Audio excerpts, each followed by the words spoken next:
지금 백악관이, 펜타곤이, 심지어 트럼프 대통령까지 밤잠을 설치며 벌벌 떨고 있는 상황입니다.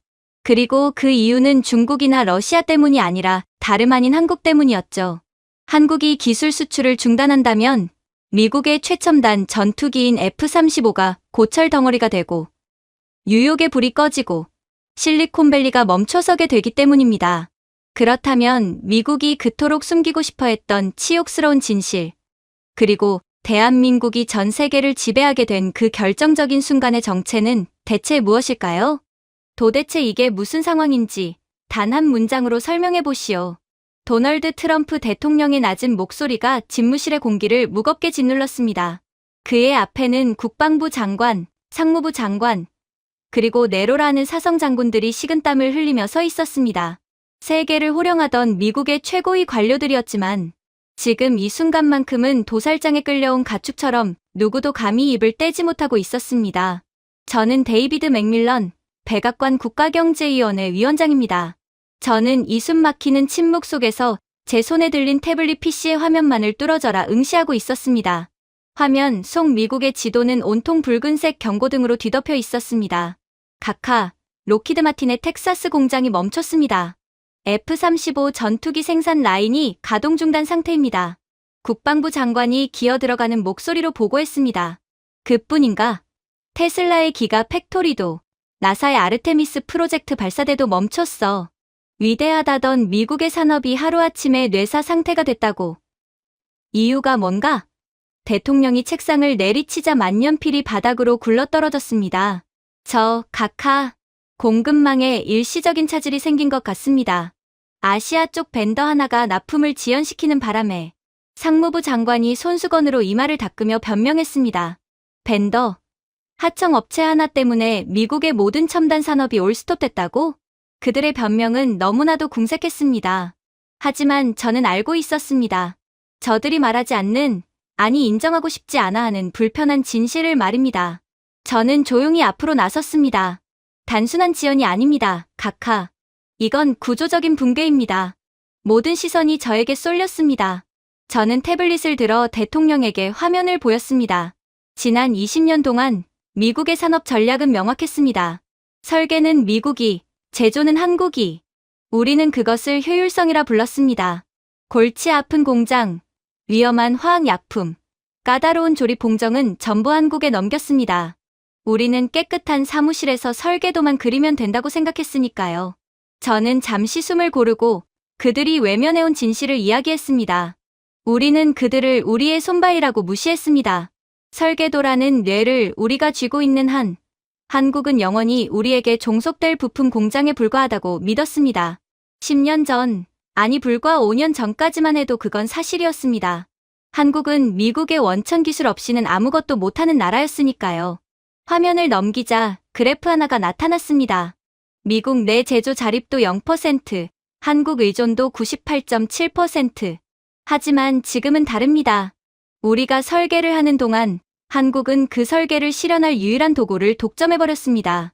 지금 문제가 된 핵심 모듈, 설계도는 우리에게 있지만 그걸 오차 없이 만들어낼 수 있는 장비와 기술은 지구상에 오직 한국만 가지고 있습니다. 그게 무슨 소리야, 데이비드. 우리 공장을 돌리면 되잖아. 우리에겐 인텔이 있고 지휘가 있어. 상무부 장관이 핏대를 세우며 소리쳤습니다. 불가능합니다. 저는 냉정하게 잘라 말했습니다. 어제 오하이오 공장에서 자체 생산을 시도했습니다만 불량률이 94%였습니다. 우리 기술자들은 이미 은퇴했고 설비는 노후화되었습니다. 반면 한국은 지난 10년간 독자적인 기술 생태계를 완성했습니다. 그들은 이제 미국의 설계도 따위는 필요 없습니다. 자체 설계, 자체 생산, 자체 검증까지 100% 기술 자급자족이 가능한 괴물이 되었습니다. 집무실에 정적이 흘렀습니다. 결론이 뭔가? 트럼프 대통령이 눈을 가늘게 뜨며 물었습니다. 상황이 역전되었습니다. 20년 전에는 한국이 미국 없이는 생존할 수 없었지만 지금은 미국이 한국 없이는 나사 하나도 조일 수 없는 상태입니다. 우리는 그들을 하청업체로 키웠다고 생각했지만 사실은 우리의 목줄을 쥔 주인을 키운 셈입니다. 관료들은 웅성거렸습니다. 말도 안 돼. 과장된 보고야. 한국 따위가 감히. 그들의 눈에는 여전히 20년 전의 오만함이 서려 있었습니다. 한국을 그저 미국의 물건을 사가는 시장이자 부품이나 되는 하청기지로 보는 낡은 인식. 그 오만함이 지금 미국의 숨통을 조이고 있는데도 그들은 현실을 부정하고 있었습니다. 트럼프 대통령이 자리에서 일어났습니다. 그는 직감적으로 제 말이 사실임을, 그리고 사태가 자신의 참모들이 말하는 것보다 훨씬 심각함을 깨달은 눈치였습니다. 다들 나가. 데이비드, 자네는 남아. 사람들이 빠져나가고 육중한 문이 닫히자 대통령은 창밖의 워싱턴 기념탑을 바라보며 나직이 말했습니다. 내 참모들은 멍청이들이야. 그들은 아직도 우리가 1990년대에 사는 줄 알지. 하지만 난 사업가야. 레버리지가 누구한테 있는지 냄새는 기가 막히게 맡지. 그가 몸을 돌려 저를 쏘아보았습니다. 데이비드, 지금 당장 조사를 시작해. 공식 라인은 믿지 마. 국무부나 국방부를 통하지 말고 내가 직접 확인해. 한국으로 갈까요? 아니, 아직은 아니야. 섣불리 움직였다가 저들이 우리가 공경에 처한 걸 눈치채면 협상가가 폭등할 거야. 백악관 내부 데이터부터 샅샅이 뒤져. 우리가 한국에 의존하고 있는 품목이 정확히 몇 개인지, 대체 불가능한 기술이 무엇인지, 그리고 대통령의 목소리에 처음으로 두려움이 스쳤습니다. 만약 내 말대로 그들이 우리 없이도 완벽한데 우리가 그들 없이 아무것도 못하는 게 사실이라면 우리가 진짜로 2등 국가가 된 건지 확실한 증거를 찾아와. 저는 고개를 끄덕였습니다. 이것은 단순한 부품 부족 사태가 아니었습니다. 20년간 이어진 미국의 오만함이 청구서를 내미는 순간이었습니다.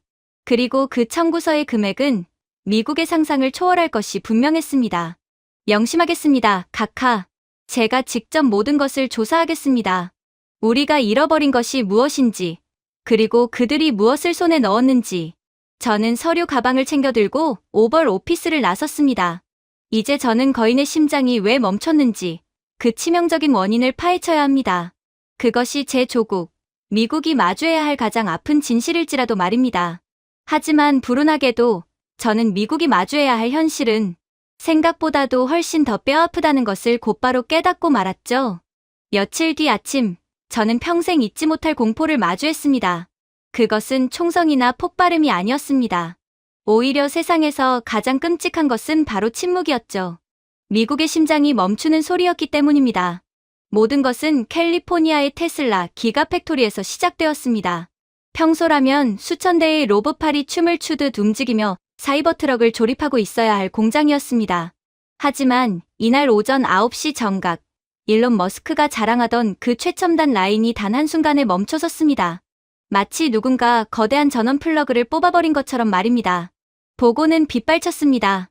텍사스 보카치카의 스페이스X 발사장에선 화성으로 갈 스타쉽의 카운트다운이 멈췄고, 펜타곤 지하 벙커에선 미사일 방어 시스템의 서버가 붉은 경고등을 토해내며 먹통이 되었습니다. 원인은 단 하나였습니다. 바로 한국이 전적으로 공급을 맡은 신경망 제어 칩의 공급이 끊겼기 때문입니다. 손톱만한 크기의 이 칩은 모든 기계의 뇌와 신경을 연결하는 핵심 부품입니다. 우리는 그동안 이 부품을 너무나 당연하게 한국에서 수입해 왔습니다. 마치 공기나 물처럼 언제나 그 자리에 있을 것이라 착각했던 것입니다. 백악관 상황실은 아수라장이었습니다. 대통령은 격노했고 우리는 급히 대책을 논의했습니다. 미국 내 재고를 확인하라는 불호령이 떨어졌지만 돌아온 대답은 절망적이었습니다. 재고 연계, 대체 불가능. 미국 내 생산 절대 불가. 10년 전 비용 절감이라는 명목하에 폐쇄했던 오하이오와 디트로이트의 공장들은 이미 붉은 녹이 슬어 흉물이 된 지 오래였습니다. 은퇴한 기술자들을 수소문했지만 그들이 가진 기술은 이미 박물관에나 가야 할 낡은 지식이었습니다. 우리는 거대한 깡통 속에 갇힌 꼴이었습니다. 하지만 이것은 시작에 불과했습니다. 진짜 공포는 실리콘밸리에서 터져 나왔습니다. 엔비디아의 젠슨 황과 애플의 팀 쿡이 백악관으로 긴급 소환되었습니다. 그들의 얼굴은 사색이 되어 있었습니다. 챗GPT도, 구글의 제미나이도, 아이폰 생산 라인도 전부 멈췄다는 보고가 이어졌습니다.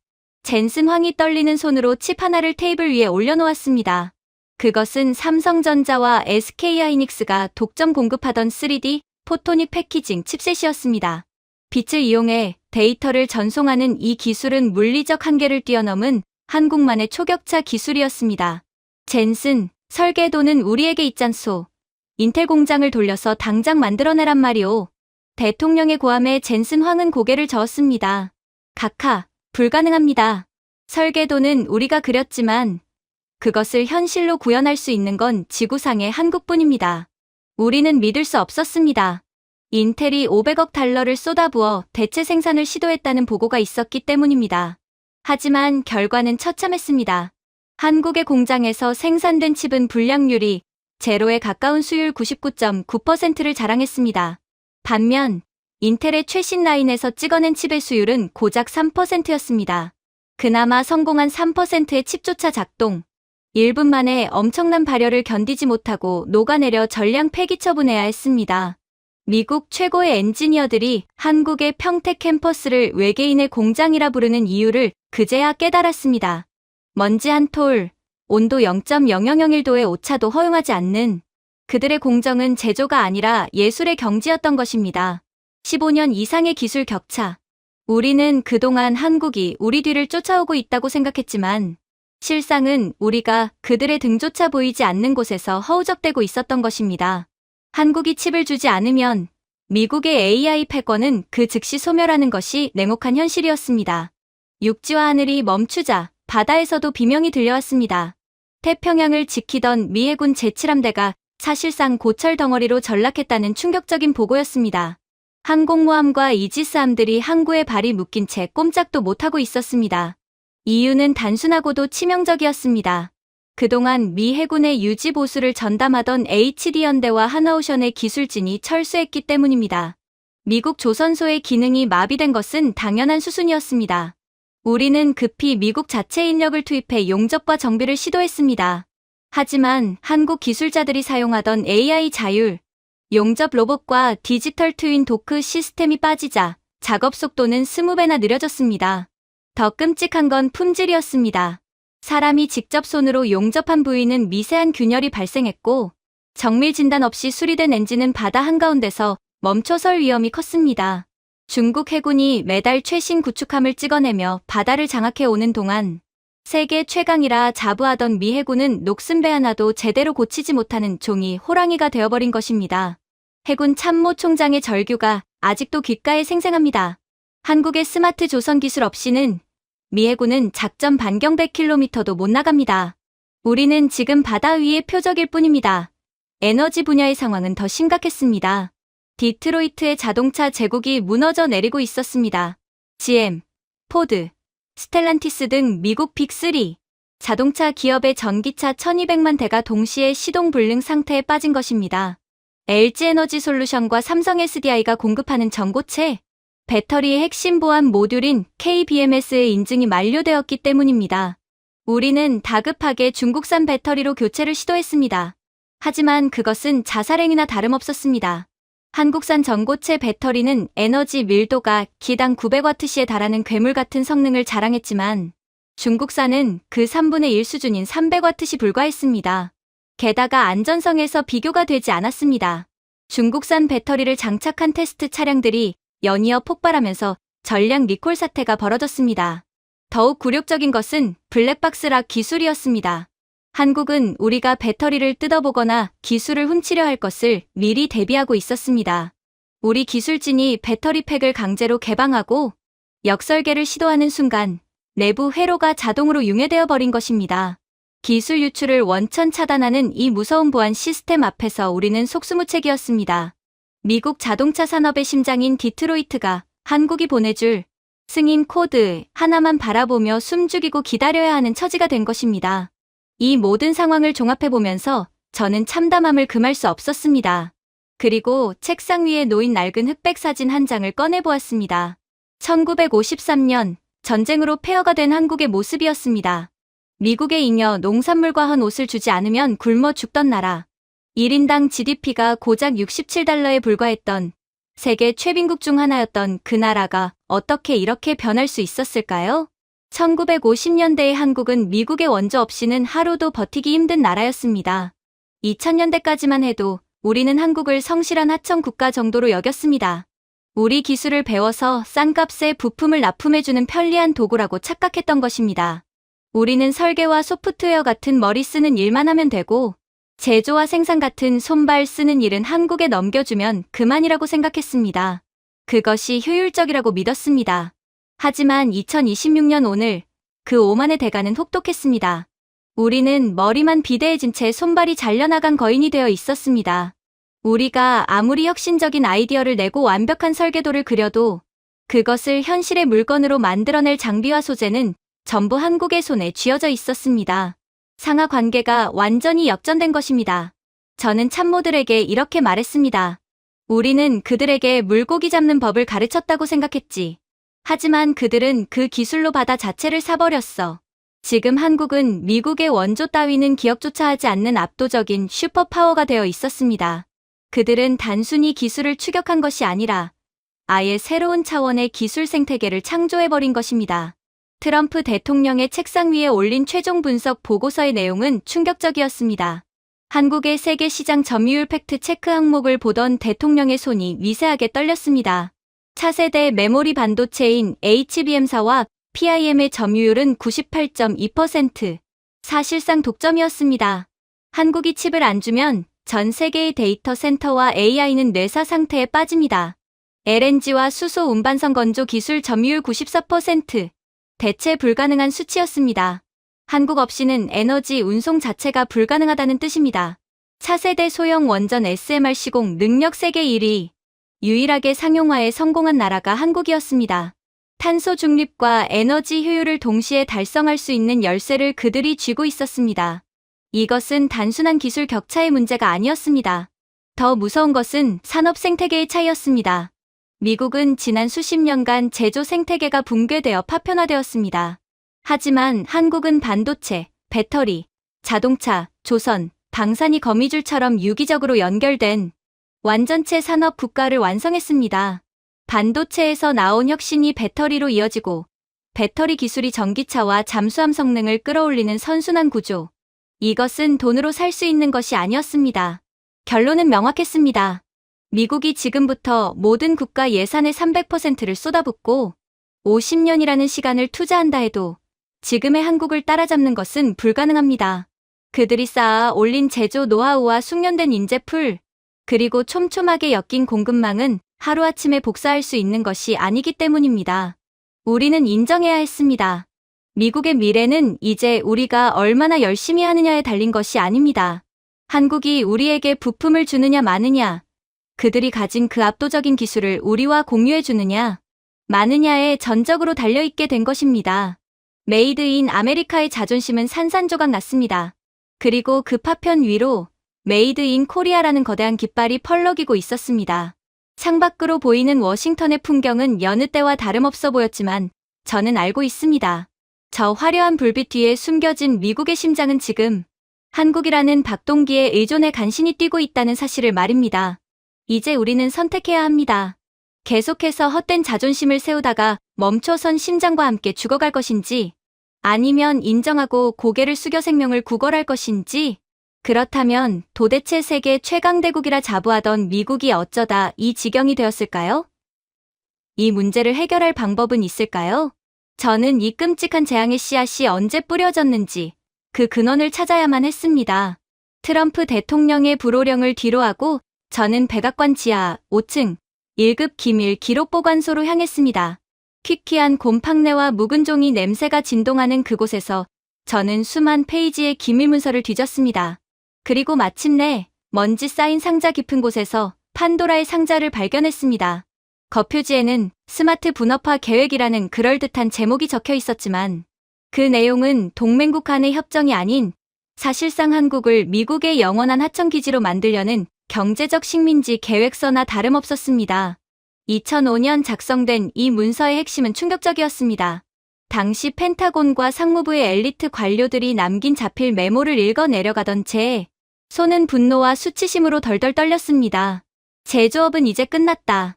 기름때 묻고 위험하고 환경 규제 때문에 골치 아픈 3D 산업은 전부 한국으로 넘겨라.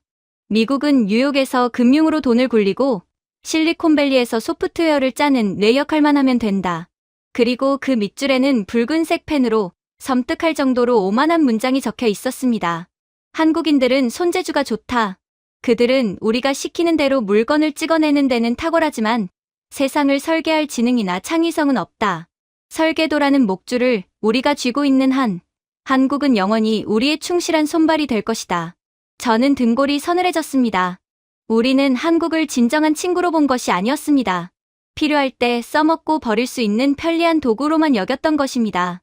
이 오만함이 실행에 옮겨진 결정적인 순간은 바로 2005년 워싱턴 DC에서 열린 한미산업장관 회의였습니다. 저는 당시의 회의록과 녹취 파일을 재생했습니다. 스피커를 통해 들려오는 20년 전의 목소리는 너무나 생생했고 그래서 더 역겨웠습니다. 당시 회의장, 미국 상무부 차관보는 의자에 거만하게 기대앉아 시가를 피우며 한국 대표단을 내려다보고 있었습니다. 그의 말투에는 숨길 수 없는 조롱이 섞여 있었습니다. 이봐요, 한국 대표단. 반도체 제조, 배터리 생산. 그거 해봐야 마진율 3%도 안 남는 껍데기 장사입니다. 공장 돌리느라 전기는 왕창 쓰고 폐수 처리하느라 골치만 아프죠. 그런 더러운 일은 당신네 한국이 다 가져가세요. 우리는 우아하게 넥타이 매고 기획이나 할 테니까. 꼬우면 아시죠? 원천 기술 특허 사용료. 지금의 2배로 올릴 겁니다. 그것은 협상이 아니라 협박이었습니다. 당시 한국의 젊은 기술 관료들은 주먹을 얼마나 세게 쥐었는지 손톱이 살을 파고들어 피가 맺힐 지경이었다고 기록되어 있습니다. 하지만 2005년에 한국은 힘이 없었습니다. 미국의 원천 기술 없이는 휴대폰 하나도 만들 수 없던 시절이었으니까요. 결국 한국 대표단은 굴욕을 삼키며 미국의 생산 설비를 전량 떠안겠다는 계약서에 서명했습니다. 미국 관료들은 회의가 끝나자마자 샴페인을 터뜨리며 비웃었겠지요. 이제 골치 아픈 공장들은 다 치웠다라고 환호했을 겁니다. 하지만 그들은 몰랐습니다. 회의장을 빠져나오며 한국 대표단이 복도 구석에서 나지막이 주고받았던 그 서슬퍼런 다짐을 말입니다. 녹취록에는 잡음 섞인 목소리로 한국 대표의 독백이 담겨 있었습니다. 미국은 모른다. 제조를 하는 자가 결국 기술의 표준을 만든다는 것을. 지금은 우리가 너희의 설계도를 받아 쓰지만 20년 뒤에는 너희가 우리 장비 없이는 나사 하나도 못 조이게 만들 것이다. 뼈를 깎아서라도 피를 토해서라도 기술을 완성하겠다. 그날 이후 미국은 계획대로 러스트 벨트의 공장들을 부수고 그 자리에 화려한 쇼핑몰과 금융센터를 지었습니다. 엔지니어들을 해고하고 월스트리트의 펀드 매니저들을 영웅 대접했습니다. 하지만 한국은 달랐습니다. 그들은 그 20년 동안 연구실에 불을 끄지 않았습니다. 우리가 주말에 파티를 즐기고 골프를 칠 때 그들은 반도체 회로를 나노 단위로 쪼개고 철판을 종이처럼 얇게 펴는 기술을 연마했습니다. 그리고 2026년 오늘 그 처절했던 노력의 결과는 미국의 심장을 멈추게 만들었습니다. 인텔의 최고 기술 책임자 CTO가 제 집무실로 뛰어들어와 절규하던 모습은 20년 전 한국 대표단이 겪었던 굴욕이 완벽하게 역전되었음을 보여주는 상징적인 장면이었습니다. 이 위원장님, 큰일 났습니다. 인텔의 최신 AI 칩 설계도가 휴지 조각이 됐습니다. 그는 세계 최고의 반도체 설계도를 손에 쥐고 울부짖었습니다. 설계도요? 완벽하죠. 이론상으로는 인류 역사상 최고의 칩입니다. 그런데 문제는 이 설계도대로 실리콘 웨이퍼를 깎아낼 칼이 미국에 없습니다. 제가 다급하게 물었습니다. 무슨 소리야? 미국의 자랑인 어플라이드 머티어리얼즈가 있잖아. 세계 최고의 장비 회사 아니었나? AMAT는 이미 10년 전에 초미세 공정 개발을 포기했습니다. 수익성이 안 난다고 금융팀에서 R&D 예산을 삭감해버렸거든요. 지금 이 설계도를 1나노미터, 아니 0.1나노미터 단위로 오차없이 깎아낼 수 있는 플라즈마 식각 장비를 만드는 곳은 전 세계에 딱 2곳뿐입니다. 그게 어디야? 한국의 세메스와 한미반도체입니다. 그들이 장비를 안 팔겠다고 하면 우리는 이 설계도를 가지고 그냥 종이접기나 해야 합니다. 이것이야말로 아이러니의 극치였습니다. 설계도는 미국이 그렸습니다. 하지만 그 설계도를 현실의 물건으로 만들 수 있는 붓은 한국이 쥐고 있었습니다. 붓을 쥔 화가가 그림을 안 그려주겠다고 하면 아이디어만 가진 사람은 아무것도 할 수 없습니다. 과거 한국은 미국의 기술을 훔쳐보고 베끼기에 급급했던 추격자였습니다. 하지만 이제는 미국이 흉내조차 낼 수 없는 원자 단위 제어 기술을 보유한 창조자가 되었습니다. 오죽하면 지금 실리콘밸리의 엔비디아와 애플, 엔지니어들이 한국 장비의 매뉴얼을 구해서 한글을 번역기로 돌려가며 공부하고 있겠습니까? 미국 엔지니어들 사이에서는 한국어 매뉴얼을 읽지 못하면 해고당한다라는 말이 돌 정도입니다. 물건을 만드는 도구의 주권이 완전히 한국으로 넘어가 버린 것입니다. 우리는 뇌라고 자부했지만 결국 손발이 없으면 뇌는 아무짝에도 쓸모없다는 것을 뼈저리게 깨닫고 있습니다. 하드웨어의 중요성은 반도체뿐만이 아니었습니다. 미국의 자존심인 방위산업, 그 중에서도 지구 최강의 스텔스, 전투기 F-35를 만드는 록히드 마틴조차 한국 앞에 무릎을 꿇었습니다. 록히드 마틴 CEO가 저를 찾아와 울상을 지으며 했던 말은 충격 그 자체였습니다. F-35 생산 라인이 멈췄습니다. 티타늄이 없습니다. 티타늄. 미국 본토에도 티타늄 광산은 있잖소. 캐내면 될 거 아니오. 원석은 있죠. 흙 속에 섞여있는 돌멩이는 널렸습니다. 하지만 그 돌멩이를 녹여서 항공우주 등급의 순도 99.9999% 합금으로 만들어낼 재련 기술과 공장이 미국 땅에서 전멸했습니다. 우리는 20년 전 환경 규제와 비용 절감을 이유로 재련 공장들을 모두 폐쇄하고 굴뚝 산업이라며 천시했습니다. 그 결과 원석을 보석으로 만드는 기술이 끊겨버린 것입니다. 그런데 그 기술을 한국은 포기하지 않았습니다. 바로 한국의 포스코 퓨처엠과 고려아연이었습니다. 이들은 전 세계에서 유일하게 2차 전지용 초고순도 니켈과 항공용 특수 티타늄을 대량 생산할 수 있는 설비를 갖추고 있었습니다. 한국의 재련소는 우리가 생각하던 매연 뿜는 공장이 아니었습니다. 로봇과 AI가 온도를 0.1도 단위로 제어하는 거대한 실험실과도 같았습니다. 록히드 마틴의 구매 담당자가 제게 보고하더군요. 그는 한국 포스코의 30대 젊은 영업 팀장 앞에서 머리가 땅에 닿도록 고개를 숙이고 이렇게 애원했다고 합니다. 팀장님, 가격을 10배, 아니 20배 불러도 좋습니다. 백지수표를 드릴 테니 제발 우리에게 물량 좀 배정해 주십시오. 당신들이 소재를 안 주면 천조국 미공군은 날개 없는 비행기만 쳐다봐야 합니다. 생각해 보십시오. 70년 전 한국전쟁 당시 한국은 숟가락 하나 제대로 못 만들어서 미군이 쓰다 버린 탄피와 고철을 주워 녹여 쓰던 나라였습니다. 드럼통을 펴서 지붕을 만들던 그 가난했던 나라가 이제는 세계 최강 미군의 최첨단 무기가 존재하기 위한 뼈대를 책임지는 나라가 되었습니다. 한국은 이제 단순한 공급자가 아니라 전 세계 전략 물자의 흐름을 쥐고 흔드는 절대적인 통제자가 되었습니다. 그리고 이 통제권은 기계와 금속을 넘어 인간의 생명, 즉 바이오 분야까지 장악하고 있었습니다. 얼마 전 백악관 상황실에서 진행된 신종 바이러스 위기 대응 시뮬레이션 X의 결과는 우리 모두를 공포에 떨게 만들었습니다. 만약 치사율 50%의 새로운 팬데믹이 닥친다면 미국은 백신을 개발할 수는 있어도 국민에게 접종할 수는 없다는 결론이 나왔기 때문입니다. 화이자와 모더나의 CEO들이 상원 청문회에 불려 나와 했던 증언은 미국의 민낯을 그대로 보여주었습니다. 의원님들, 제발 착각하지 마십시오. 우리 미국 제약사들은 레시피만 가지고 있습니다. 요리법은 알지만 이 요리를 1억 명, 10억 명 분량으로 만들어낼 거대한 주방은 미국에 없습니다. 그 거대한 주방은 오직 한국, 인천 송도 앞바다에만 존재합니다. 바로 삼성바이오로직스와 셀트리온을 말하는 것이었습니다. 이들은 전 세계 바이오 의약품 위탁 생산 능력의 60% 이상을 틀어쥐고 있습니다. 미국이 환경영향평가니 뭐니하며 10년 걸려 지을까 말까한 최첨단 바이오 공장을 한국은 빨리빨리 정신과 압도적인 시공 능력으로 단 2년 만에 지어버립니다. 게다가 생산 수율은 미국의 2배가 넘습니다.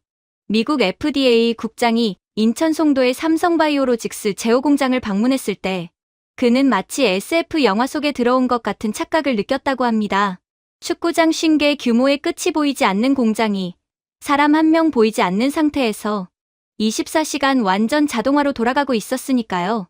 그곳은 하얀 요새였습니다. 그 요새 안에서 전 세계 환자들의 생명줄이 만들어지고 있었습니다. 미국 국민의 생명줄이 인천 앞바다에 있다. 이 말은 과장이 아닙니다. 한국이 공장 문을 닫으면 미국의 암 환자들은 치료제가 없어 죽어야 하고 전염병이 돌면 백신이 없어 쓰러져야 합니다. 의료 안보마저 한국에 완벽하게 그리고 처참하게 종속된 것입니다. 저는 20년 전에 그 오만했던 계약서, 스마트 분업화 계획 문서를 들고 트럼프 대통령의 집무실로 들어갔습니다. 대통령은 창밖을 보며 깊은 한숨을 쉬고 있었습니다. 저는 그가 보는 앞에서 그 저주받은 문서를 반으로 찢어버렸습니다. 찌익, 종이 찢어지는 소리가 적막한 집무실을 가득 채웠습니다. 각하, 우리의 환상은 깨졌습니다. 제가 무겁게 입을 열었습니다. 우리는 코드가 세상을 지배하고 금융자본이 모든 것을 해결할 줄 알았습니다. 하지만 코드는 배고픈 사람에게 밥을 먹여주지 않고 월스트리트의 알고리즘은 날아오는 미사일을 막아주지 못합니다. 결국 물리적인 실체를 만드는 놈이 이기는 게임이었습니다. 1950년 미국의 잉여 농산물을 받아먹으며 연명하던 GDP 67달러의 거지 나라 한국. 2005년 미국의 하청기지로 전락할 뻔했던 기름밥 먹으며 무시당하던 한국. 그리고 2026년 오늘 이제는 미국을 살릴 수도 있고 죽일 수도 있는 슈퍼갑이 된 한국. 한국의 지배력은 우리 미국처럼 항공모함을 들이밀며 시끄럽게 과시하는 힘이 아니었습니다. 그들은 공기처럼, 물처럼, 전기가 흐르는 전선처럼 우리 삶의 모든 곳에 아주 조용히 스며들어 있었습니다. 평소에는 그 존재를 모르지만 없어지는 순간 숨이 막히고 심장이 멈추는 그런 방식으로 전 세계를 장악해버렸습니다. 이것은 70년에 걸친 대역전극이었습니다. 한국은 묵묵히 우리가 채운 족쇄를 녹여 자신들의 빛나는 왕관으로 만들었습니다. 우리가 그들을 비웃고 있을 때 그들은 칼을 갈았고 우리가 승리에 취해 잠들어 있을 때 그들은 미래를 선점했습니다. 한국은 이제 미국의 도움 따위는 필요하지 않습니다.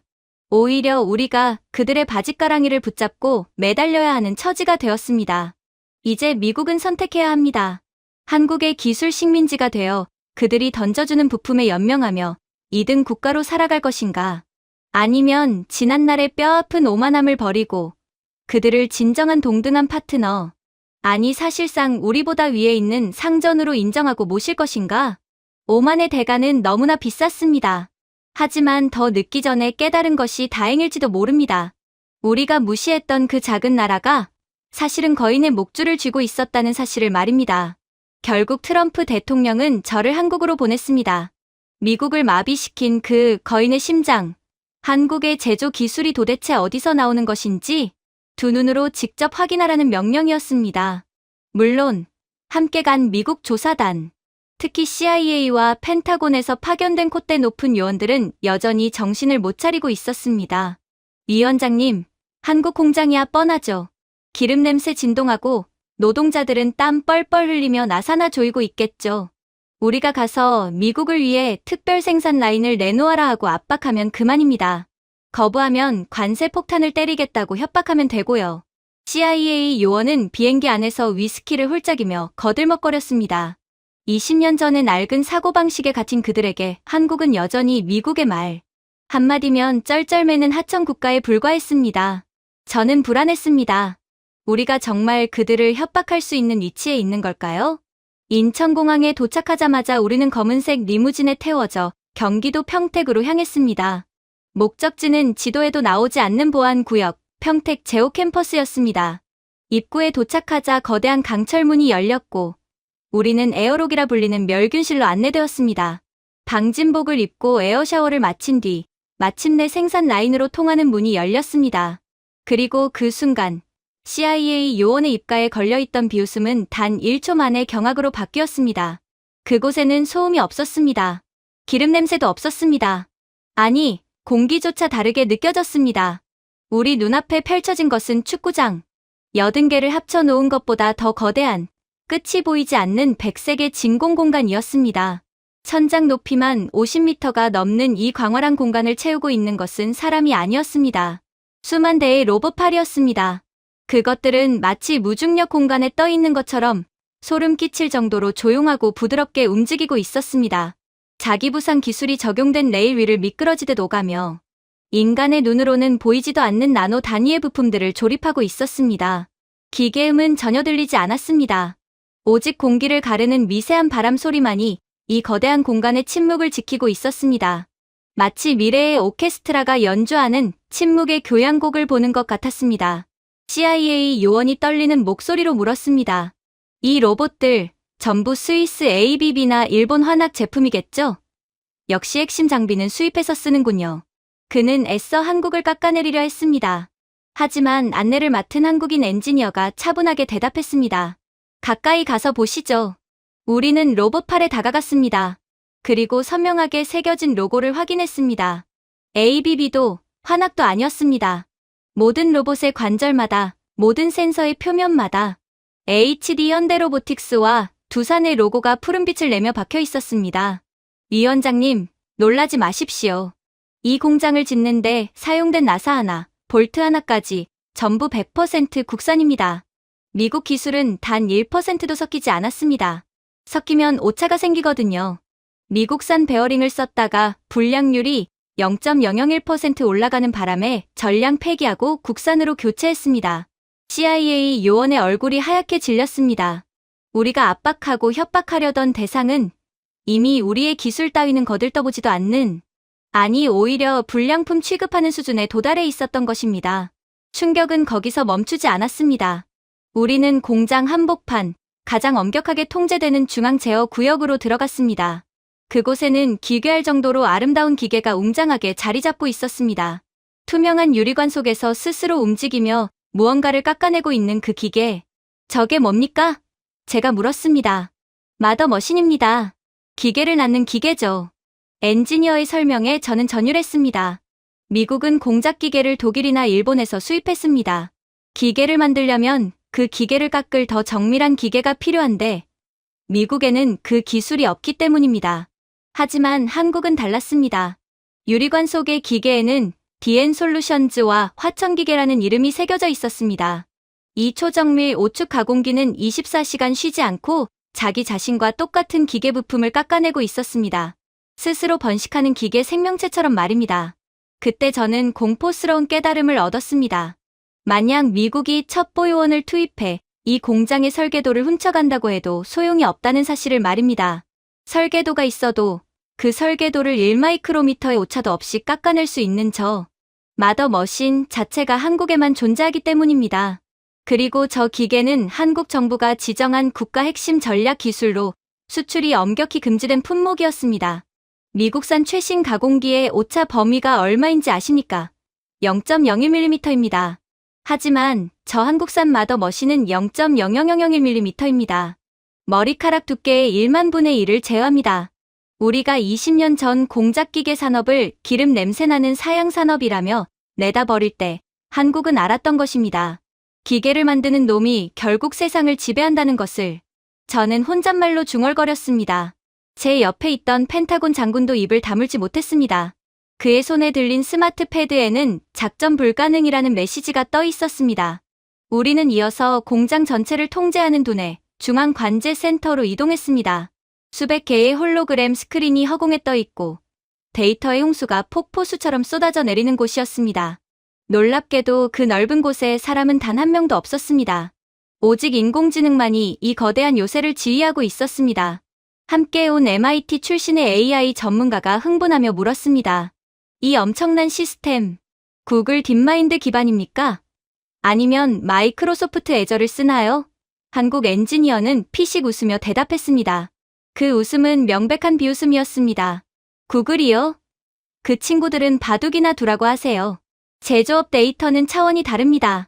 바둑판의 경우의 수와는 비교도 안 되는 변수가 실시간으로 터져 나오니까요. 이건 네이버 하이퍼클로바엑스와 삼성 SDS가 제조 특화로 10년간 자체 개발한 K마스터 마인드입니다.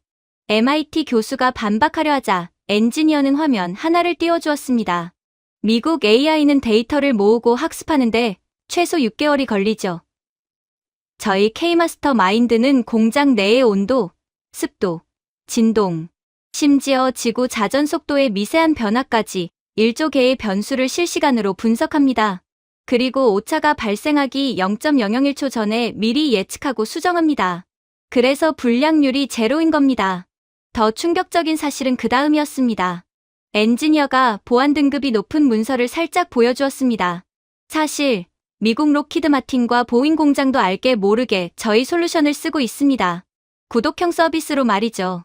만약 저희가 지금 당장 서버 연결을 끊으면 미국 본토의 방산 공장들도 멈추게 됩니다. 펜타곤 장군의 얼굴이 흙빛이 되었습니다. 미국의 무기 생산 라인조차 한국의 AI에 종속되어 있었다니. 우리는 한국이라는 거미줄에 걸린 나비꼴이었습니다. 제가 본국 백악관에 이 긴급한 상황을 보고하려고 위성 전화기를 꺼냈을 때였습니다. 통신 불가. 화면에 붉은 글씨가 떴습니다. 아무리 재시도를 해도 먹통이었습니다. 위원장님, 여기서는 일반 통신이 안 됩니다. 엔지니어가 말했습니다. 이 공장은 물리적으로 외부와 완전히 단절된 양자 암호 구역입니다. SK텔레콤과 IDQ가 개발한 양자 난수 생성 기술이 적용되어 있죠. 그는 3년 전의 사건을 이야기해 주었습니다. 미국 NSA가 이 공장의 핵심 기술을 빼내려고 최정예 해커 부대를 동원해 침투를 시도했던 적이 있었습니다. 하지만 결과는 처참했습니다. 침입 시도 0.3초 만에 역추적을 당했고 오히려 펜타곤의 메인 서버가 다운될 뻔했던 굴욕적인 사건. 당시 미국은 해킹을 시도했다는 사실조차 부인하며 덮기에 급급했습니다. 저희는 창을 막는 방패를 만드는 게 아닙니다. 창 자체가 존재할 수 없는 공간을 만드는 겁니다. 한화 시스템의 통합 보안 관제는 드론, 해킹, 물리적 침입을 원천 봉쇄합니다. 이곳은 아이언 돔보다 더 강력한 디지털 방어막으로 둘러싸인 절대 요새입니다. 미국은 세계 최고의 창, 즉 해킹 기술을 가졌다고 자부했지만 한국은 뚫리지 않는, 아니 뚫을 시도조차 불가능하게 만드는 방패를 가지고 있었습니다. 기술을 훔쳐서라도 따라잡으려던 CIA의 계획은 시작부터 박살이 났던 것입니다. 공장을 둘러보는 내내 궁금했던 것이 있었습니다. 이 거대한 설비가 24시간 돌아가는데 공장 굴뚝은커녕 매연 한 점 보이지 않았기 때문입니다. 에너지는 어디서 얻습니까? 이 정도 규모면 발전소 하나를 통째로 써야 할 텐데. 발바닥 밑을 보시죠. 엔지니어가 바닥을 가리켰습니다. 투명한 강화유리 아래로 굵은 케이블들이 푸른 빛을 내며 뻗어나가고 있었습니다. LS전선이 개발한 차세대 초전도 케이블입니다. 전기 저항이 0입니다. 송전 과정에서 사라지는 전기가 하나도 없다는 뜻이죠. 미국은 상용화에 실패해서 포기했지 않습니까? 한국은 이미 평택 캠퍼스 전체는 물론 인근 도시까지 이 케이블을 깔아버렸습니다. 그럼 전기는? 저기 멀리 보이는 도명 건물이 두산에너빌리티가 지은 SMR, 즉 소형 모듈 원전입니다.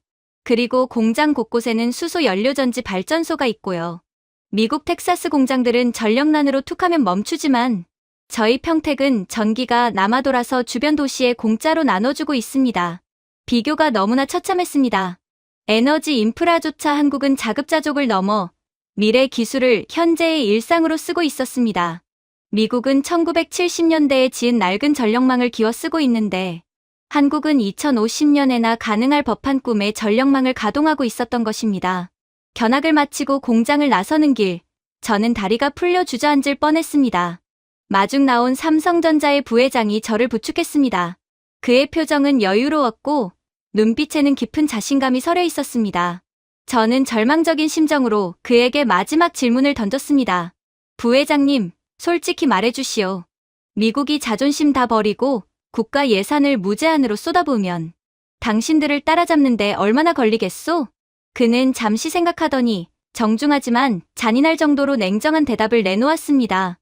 위원장님, 돈으로 기술을 살 수는 있습니다. 하지만 시간은 살 수 없습니다. 우리는 지난 70년 동안 단 하루도 쉬지 않고 달렸습니다.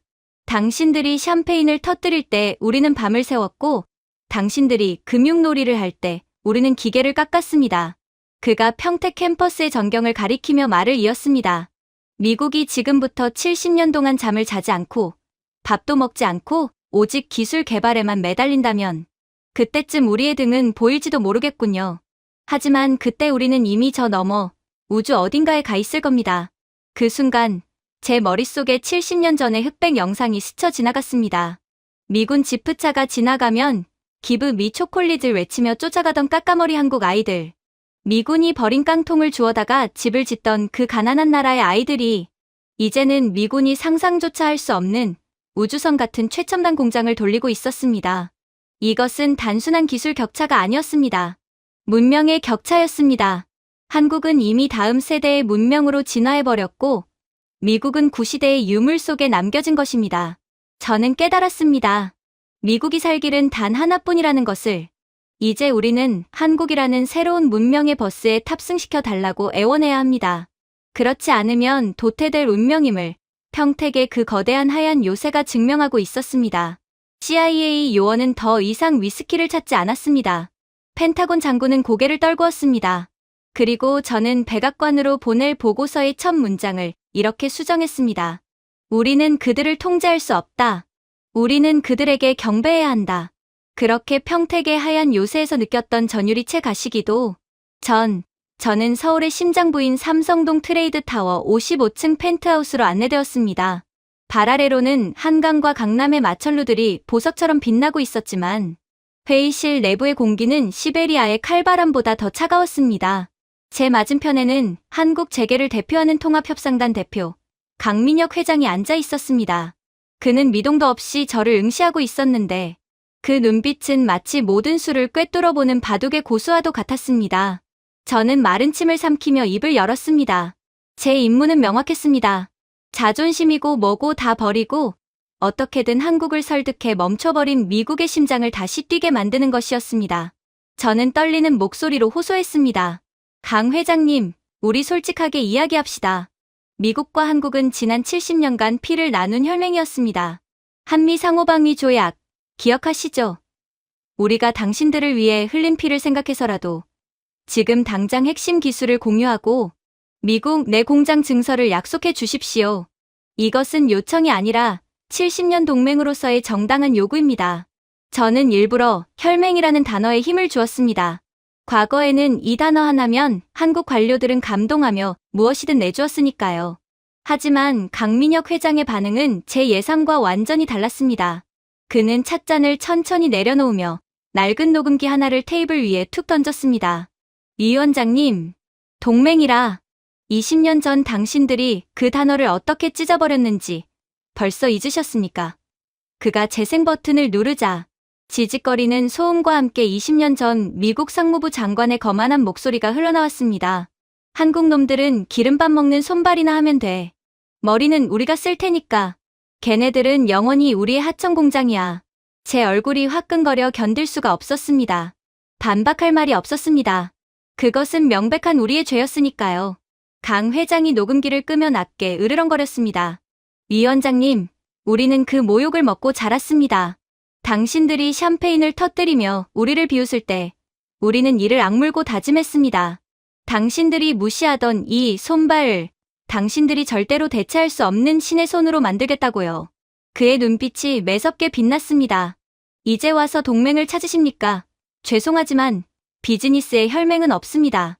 있는 것은 오직 갑과 을뿐입니다.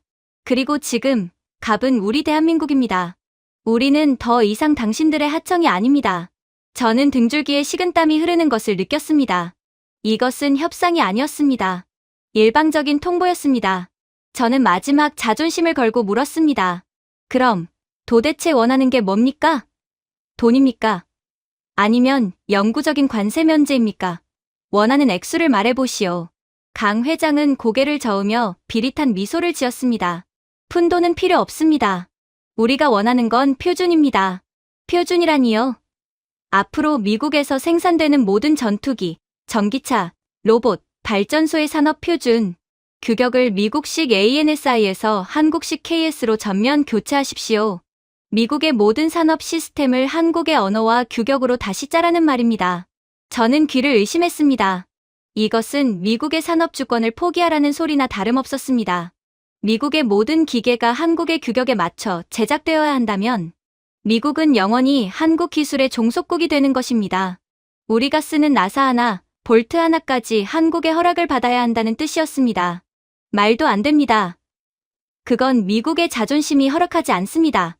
절대 받아들일 수 없소. 우리가 아무리 급해도 주권까지 내줄 수는 없소. 제가 자리를 박차고 일어나려 하자. 강 회장은 품에서 스마트폰 하나를 꺼내 테이블 위에 올려놓았습니다.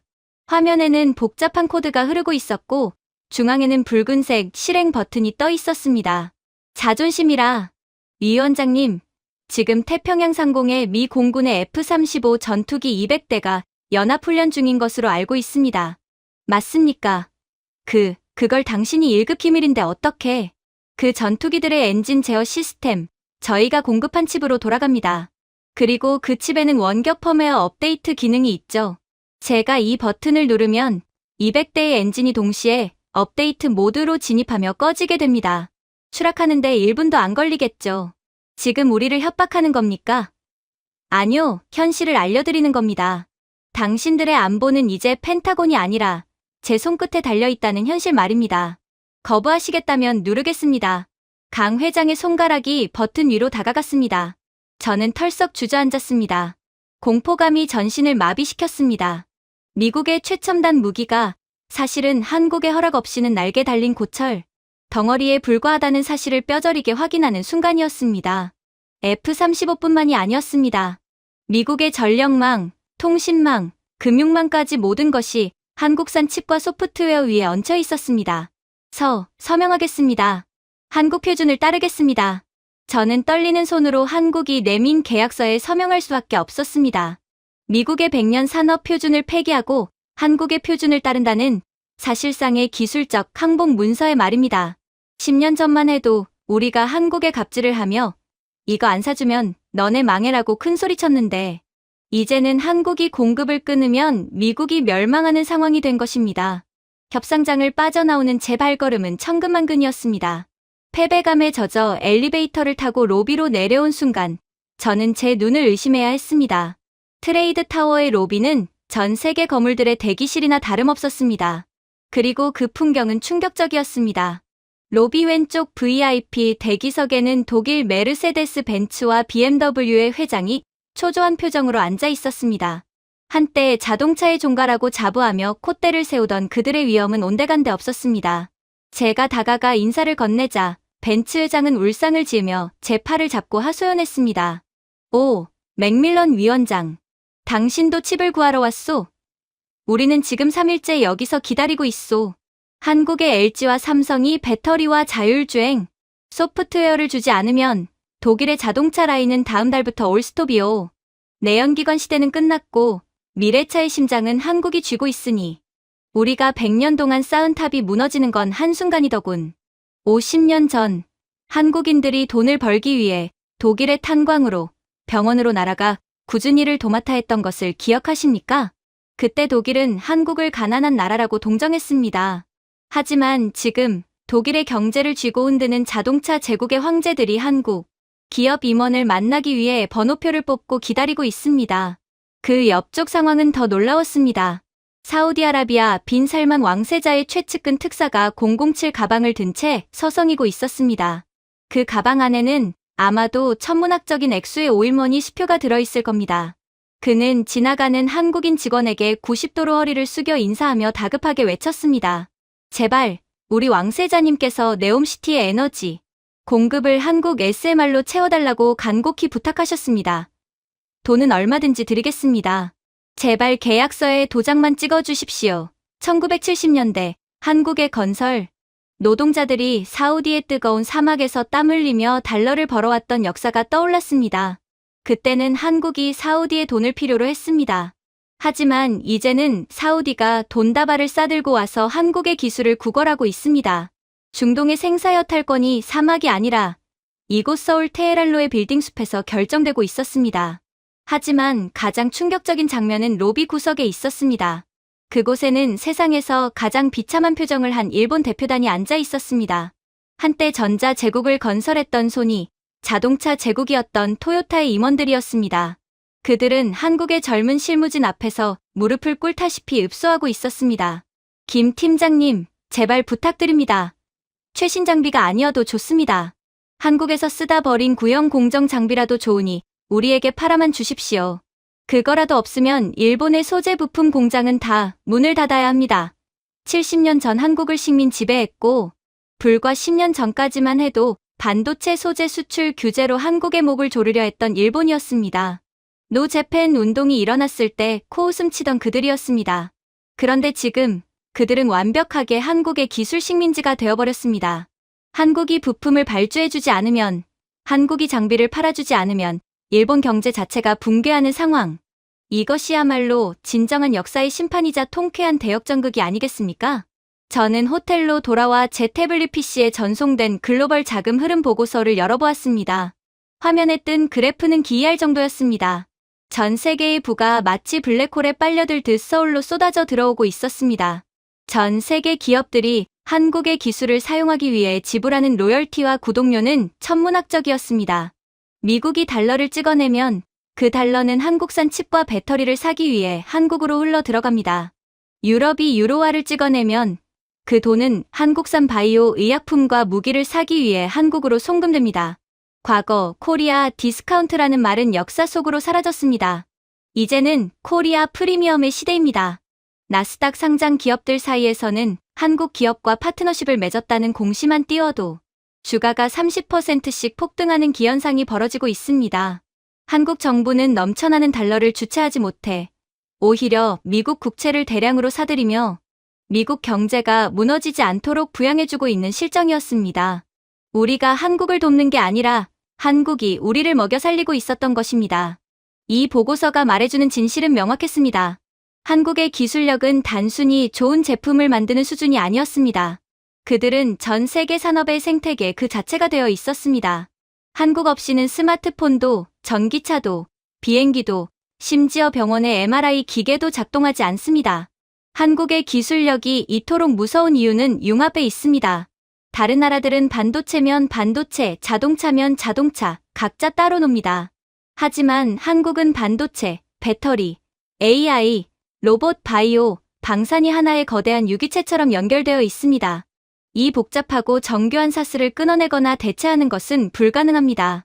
미국이 1,000조 원을 쏟아부어도 이 생태계를 복제할 수 없는 이유가 여기에 있습니다. 저는 창밖의 서울을 조용히 내려다보며 독백했습니다. 로마는 길을 닦아 세계를 지배했지만 한국은 기술로 세계를 지배하는구나.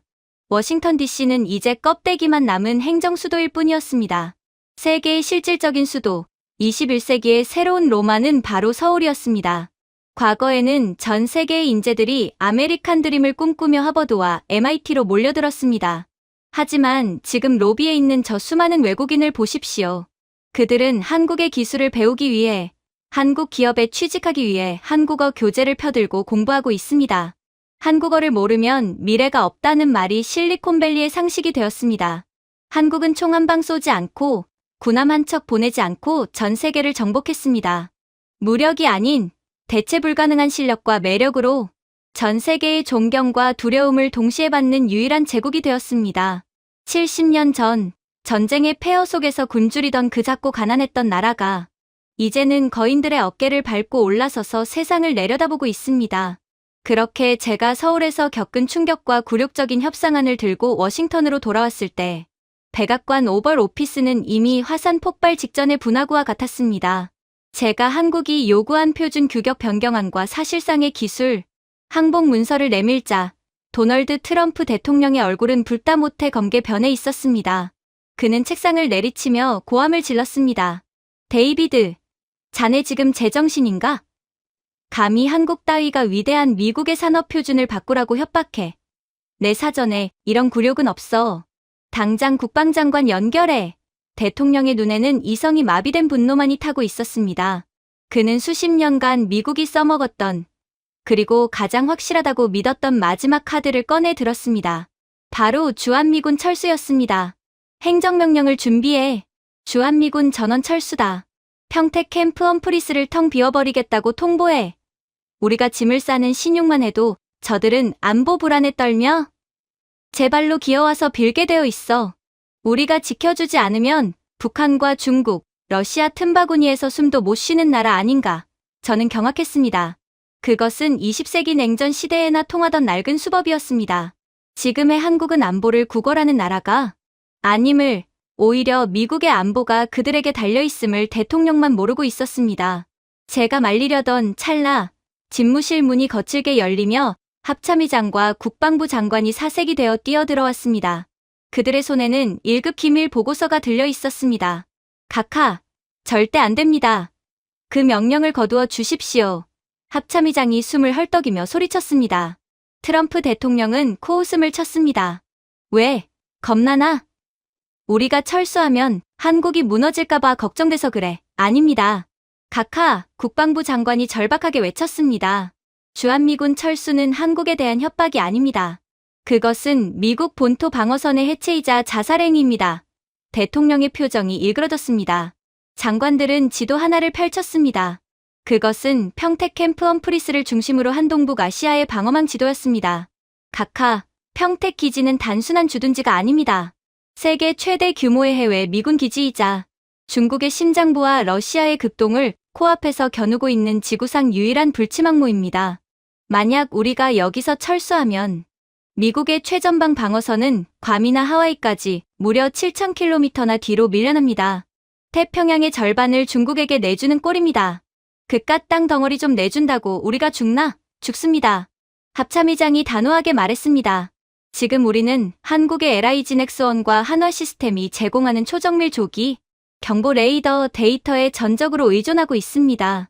한국에 배치된 그들의 레이더망이 없으면 중국이나 러시아가 본토를 향해 극초음속 미사일을 발사해도 우리는 탐지조차 할 수 없습니다. 한국이 우리를 필요로 하는 게 아닙니다. 우리가 한국 땅을 빌려서 그들의 눈을 빌려서 겨우겨우 숨을 쉬고 있는 겁니다. 집무실의 공기가 차갑게 가라앉았습니다. 하지만 충격은 여기서 끝이 아니었습니다. 미 군수사령관이 앞으로 나와 두꺼운 파일 하나를 내밀었습니다. 미군 병참 유지 능력 평가서였습니다. 각하, 더 심각한 문제는 보급입니다. 만약 우리가 한국과 척을 지고 철수한다면 미군은 총을 쏠 수도 배를 띄울 수도 없습니다. 그게 무슨 소리야? 현재 미군이 사용하는 155mm 포탄과 각종 탄약 비축량의 40%가 어디서 오는지 아십니까? 바로 한국의 풍산과 한화에어로스페이스입니다. 우크라이나 전쟁 이후 전 세계 탄약고가 바닥났을 때 유일하게 생산 라인을 풀가동해 우리를 채워준 게 한국입니다. 그 공급이 끊기면 미군은 일주일도 못 버티고 깡통 부대가 됩니다. 군수사령관은 해군 쪽 페이지를 넘겼습니다. 해군은 더 처참합니다. 태평양을 지키는 제7함대 함정들이 고장나면 어디서 고치는지 아십니까? 미국 본토요? 아닙니다. 샌디에이고까지 갔다가 오는 데만 3주가 걸리고 수리하는데 1년이 걸립니다. 지금 우리 배들은 전부 한국의 HD 현대중공업과 한화오션 도크에 들어가 있습니다. 그들이 수리를 거부하면 7함대는 그냥 바다 위에 떠있는 고철 덩어리입니다. 한국은 미군이라는 환자에게 산소호흡기를 달아주고 있는 겁니다. 호흡기를 떼면 죽는 건 환자이지 의사가 아닙니다. 트럼프 대통령은 침묵했습니다. 그의 사업가적 본능이 계산기를 두드리기 시작한 것 같았습니다. 우리가 한국을 버리고 철수한다면 한국은 즉시 독자 핵무장을 선언하고 자주국방으로 전환할 것입니다. 그리고 그 압도적인 무기 생산력을 유럽이나 중동으로 돌리겠지요. 그러면 미국은 유일한 동맹이자 아시아 최고의 병참 기지를 잃고 고립되는 것입니다. 그때 구석에 서 있던 CIA 국장이 조용히 하지만 결정적인 한마디를 보탰습니다. 각하, 눈에 보이는 게 다가 아닙니다. 보이지 않는 신경망도 한국이 쥐고 있습니다. 신경망. 태평양 해저에 깔린 광대역 해저 케이블 데이터의 80%를 누가 관리하고 통제하는지 아십니까? 한국의 KT와 LS전선입니다. 그들은 아시아의 데이터 허브입니다. 구글, 아마존, 마이크로소프트의 아시아 데이터 센터도 전부 한국에 있습니다. CIA 국장은 태블릿으로 시뮬레이션 화면을 보여주었습니다. 만약 한국이 마음먹고 스위치를 내려 미국과의 연결을 끊으면 미 태평양 사령부의 통신망은 그 즉시 먹통이 됩니다. 위성 통신만으로는 그 방대한 데이터를 감당할 수 없습니다. 미군은 눈도 멀고 귀도 먹고 입도 막힌 채 전장에 서 있게 되는 겁니다. 총을 든 군인이지만 어디로 쏠지 알려주는 신경망은 한국이 쥐고 있습니다. 인질은 한국이 아니라 우리 미국입니다. 트럼프 대통령은 의자 깊숙이 몸을 기댔습니다. 그는 창밖의 로즈가든을 한참이나 바라보았습니다. 그의 얼굴에서 분노가 사라지고 대신 냉철한 현실 인식이 자리 잡기 시작했습니다. 그는 깨달은 것입니다. 자신이 쥐고 있다고 생각했던 주한미군 철수라는 카드가 사실은 자신의 목을 겨누는 칼날이었다는 것을. 미국은 한국이라는 거대한 인프라 위에 얹혀 사는 세입자에 불과했습니다. 한참의 침묵 끝에 대통령이 입을 열었습니다. 데이비드. 네, 각하. 강 회장에게 연락해. 백악관으로 초청한다고. 국빈 방문. 아니, 그 이상의 예우를 갖춰. 그는 책상 위에 놓여있던 미국 제조업 부응법 법안 초안을 쓰레기통에 던져버렸습니다. 미국은 위대하다. 하지만 한국 없이는 위대할 수 없다. 인정하지. 거래를 다시 한다. 일주일 후 백악관 로즈가든에는 전 세계의 이목이 쏠렸습니다. 트럼프 대통령과 한국의 강민혁 회장, 그리고 양국의 최고위 관료들이 나란히 섰습니다. 역사적인 서명식이 거행되는 순간이었습니다. 트럼프 대통령은 특유의 당당한 표정으로, 하지만 그 어느 때보다 진지한 목소리로 선언했습니다. 오늘 미국은 가장 강력하고 신뢰할 수 있는 파트너와 함께 미래를 설계합니다. 우리는 더 이상 경쟁자가 아닙니다. 우리는 하나입니다. 그가 서명한 법안의 이름은 한미기술 일체화 법안. 그 내용은 파격을 넘어 혁명이었습니다. 미국 정부 조달 시장에 한국 기업의 무조건적인 참여를 보장하고 미 항공우주국과 한국항공우주연구원을 사실상 통합 운영하며 차세대 육지 통신망의 표준으로 한국 기술을 전면 채택한다는 내용이었습니다. 이것은 사실상 미국의 미래 산업을 한국에 아웃소싱하겠다는 백기투항이자 한국을 혈맹 이상의 공동 운명체로 격상시키는 역사적 순간이었습니다. 트럼프 대통령은 영리했습니다.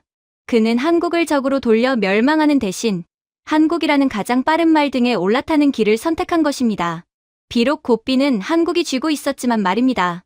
모든 일정을 마치고 서울로 돌아가는 강 회장을 배웅한 뒤 저 역시 워싱턴의 집무실로 돌아가는 헬기에 몸을 실었습니다.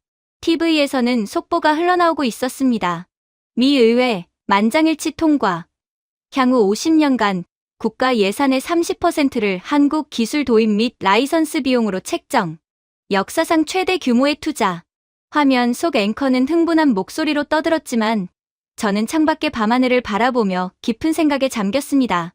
발 아래로 미국의 도시들이 반짝이고 있었습니다. 저 불빛들을 밝히는 전기도, 저 도시를 연결하는 통신망도, 저 위를 날아다니는 비행기도 이제 한국의 기술 없이는 존재할 수 없습니다. 과거 우리는 한국을 작은 나라라고 불렀습니다. 땅덩어리가 작다고, 자원이 없다고, 가난하다고 무시했습니다. 하지만 크기란 땅의 면적으로 재는 것이 아님을 저는 이제 뼈저리게 알게 되었습니다. 미국은 거대한 근육을 가진 거인입니다. 하지만 그 거인을 움직이게 하는 붉은 혈액, 명령을 전달하는 신경, 그리고 멈추지 않고 뛰는 심장은 저 태평양 건너 작은 한반도에서 뻗어나오고 있었습니다. 피가 돌지 않는 거인은 그저 거대한 시체일 뿐입니다. 우리는 거인이었지만 우리의 생명은 한국이었습니다. 저는 70년 전의 낡은 사진을 다시 꺼내보았습니다. 초콜릿을 나눠주던 미군과 그것을 받아들고 웃던 한국 아이들. 우리는 70년 전 그들을 도왔다고 생각했다. 우리가 그들의 구원자라고 믿었다. 하지만 70년이 지난 지금 진실은 정반대가 되었습니다. 결국 70년 뒤 우리를 구원한 건 그들이었다. 무너져가는 미국의 제조업을 멈춰버린 혁신의 심장을 다시 뛰게 만든 건 바로 그들이었다. 밤하늘의 별들이 유난히 밝게 빛나고 있었습니다. 마치 동방에서 떠오르는 새로운 태양을 예고하듯이 말입니다. 제가 준비해온 내용은 여기까지입니다. 끝까지 시청해주셔서 진심으로 감사드리며 여러분들의 구독과 좋아요, 알림 설정은 영상 제작에 큰 힘이 됩니다. 이상 세모튜브였습니다.